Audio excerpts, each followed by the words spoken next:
A person who has empowerment is always going to see clearly because they use their mind wisely, thanks to seeing the bigger picture and knowing that when life stings, you're dealing with unknowns, uncertainties, unwanteds, unexpecteds, that you can deal from within as an emotionally aware and accountable and regulating person, the whole self, right? So when you can have self-awareness, left and right mode, integration of the brain, bilateral integration, you'll be like, from my own heart, with that inner growth mindset, I can work through anything. And 90 seconds is how much a emotion lasts. When you're using your prefrontal cortex, you're not ruminating. So this is why you are also going with the flow, and you do dream your world into reality. Reclaiming your power is not doing the I'm going to be unbridledly rude or whatever the words are that I call them teenagers, but magic works through us. That's why the 5D collective mystics do not go around being fearless and bold by being what are the martyrs, superiors, or blamers in the codependent type group of people who have unfinished business. So they also don't do spiritual bypassing, while those who do not have their whole self in the forefront, so they don't have unfinished business or their child parts in the forefront, they're leading with the child parts. So that's why they become Cusco's or the squirrels from Cusco Land of the Emperor's New Groove, while a 5D collective empowered woman person essentially is going to be free when using their mind, because bilateral integration means there's no inner conflict, there's no outer conflict, there's no shame cycle, there's no heartbroken self, defectiveness, shame cycle, the way the brain, as explained by my attachment and trauma informed courses, therapists, researchers, a lot of 2 years and more growing. So people who speak about other people, what I've noticed is they're not aware of the attachment theories, they're not aware of the attachment researchers, they're not aware of the good mental health professionals, and they in fact don't use their mind in the prefrontal cortex, the 4D collective particularly. So they're divine feminine. They don't create a relationship. You can't believe in you, you can't be in you unless your inner child is going to get to come out and play, which your inner child will not come out to play if you have trauma charges lingering, because you still haven't processed the 0-1-year-old attached panicky, the 3 to 7 shame submissive, the freeze of all ages, the flight 11, 12, and the fight 14, 15, 16. Thank you, Sue Martin. So those are the child charged parts that I got to learn about. Now, before we continue, let me share our lovely Gabor Mate. Kids need to be lovingly accepted, not have to work for love, allowed to express all their basic human emotions. What people don't understand about the basic emotions is that it works with our brain. So I'm not a neuroscientist, but I have understood that suppression of a crying child, of an angry child, of whatever there's 6 basic emotions every human being has.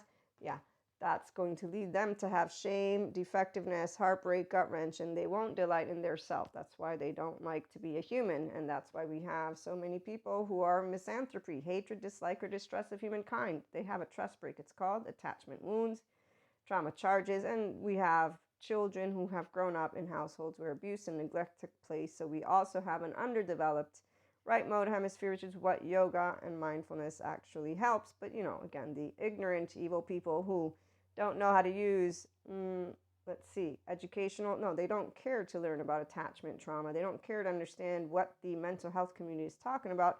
The ones who are yelling, they don't actually hear that their yelling is their survival mode, and their silencing is a codependent type, blamer, martyr, superior. So that unfinished business, it's a projection.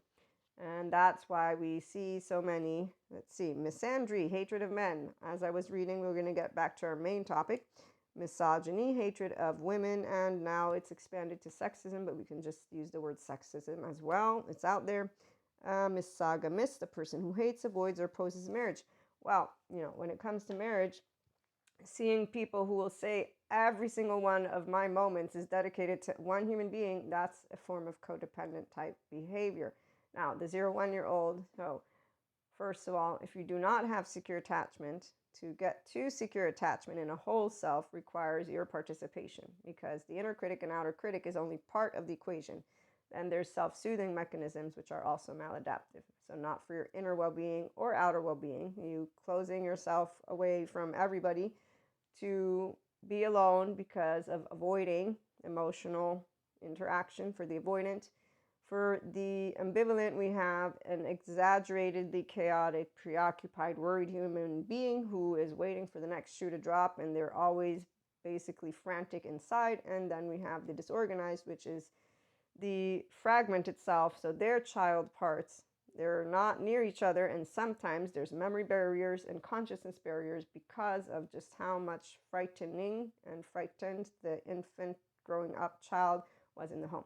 So with that being said, those three categories, they're attachment categories, that's different from the attachment styles. All of them are healable. Thank you, Daniel Siegel, my lovely Daniel Siegel, Mindset Institute. He's the one who talks about or teaches me about the self. I'm trying to grab my notes so I can read something, because obviously it's always helpful to share.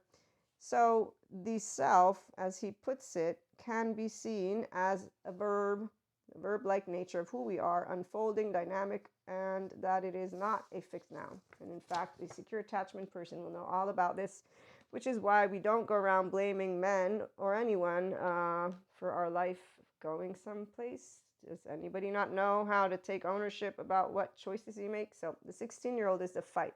The 16-year-old is, life's unfair, but when you grow up, thank you, mother, knowing how to use your tone, and that life will be quote unquote unfair, you don't have to whine about it. You just keep using your hands, your feet, and you keep moving forward. Okay, so that's number one. And I'm looking for something. Yes, I want to define to you spiritual bypass before we're done, because that's where the 4D collective is. And anybody who is not actually a whole self yet, with unconditional love, because being able to know how to be yourself with flaws and imperfections, that is what it means to have that whole self. And you enjoy all of your relationships because everybody's imperfect and flawed like I am and you are. But by being kind and compassionate, thanks to integration of the brain, so choosing to take emotional awareness, accountability, and to talk with a grown-up tone. It's called functional adults. It's really nice. So we're all Pachas, the 5D collective. And we know, thank you, Sadhguru, your contribution to the world is you, how you live, how joyful you are, everything has an impact. Now, why is it that people who go on a spirituality enlightenment journey tend to get lost? Well, they are spirituality bypassers who have codependent identity, martyrs, superiors, or blamers. The blamers turn into the victims of the squirrel land, of Cusco land, and then their relationships are also completely toxic. So it's between the low self-esteem, indirect communicators, passive-aggressive. They don't know how to manipulate because they're all their child part, unfinished business.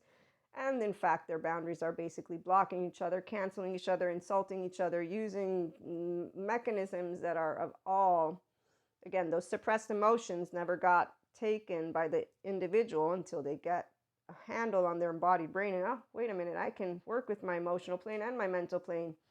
I think I want to do that because I want to be a part of my herd. So the unhealed inner child, the adaptive child, is who leads, which is why they also date beneath themselves and they allow people to treat them like shit. So all of those who are not secure attachment have situations, and all of people who don't have a whole self yet have situations. A whole self is a whole 3-year-old heart. Raise your hand. It means I lovingly accept, respect, and you come around and I will talk to you. If you do something that I don't like, I will talk to you again. Because my eyes I have nothing except for my higher social engagement system. No trauma charges lingering. I process my emotions. I don't project them at you.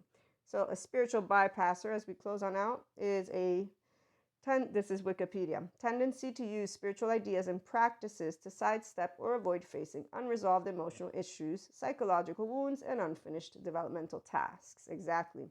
And the term was introduced in the mid-1980s by John Wellwood, a Buddhist teacher and psychotherapist. Clinicians in pastoral psychology have identified both beneficial and detrimental manifestations of behavior that could be described as spiritual bypass.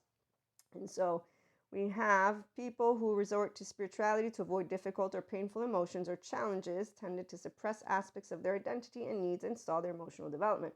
If, on the other hand, they learn about moving into their whole self, 3-year-old heart, which is what 5D relationships can also support, secure attachment figures, Pachas support Cuscos, and vice versa. We're always here to expand together. That's where trauma, it's relational. And intimacy is the core. Intimacy, first of all, within you, but you cannot put into practice your adult self if you don't have somebody to do it with. So we all can be there. Tune in for more, and remember to be kind to each other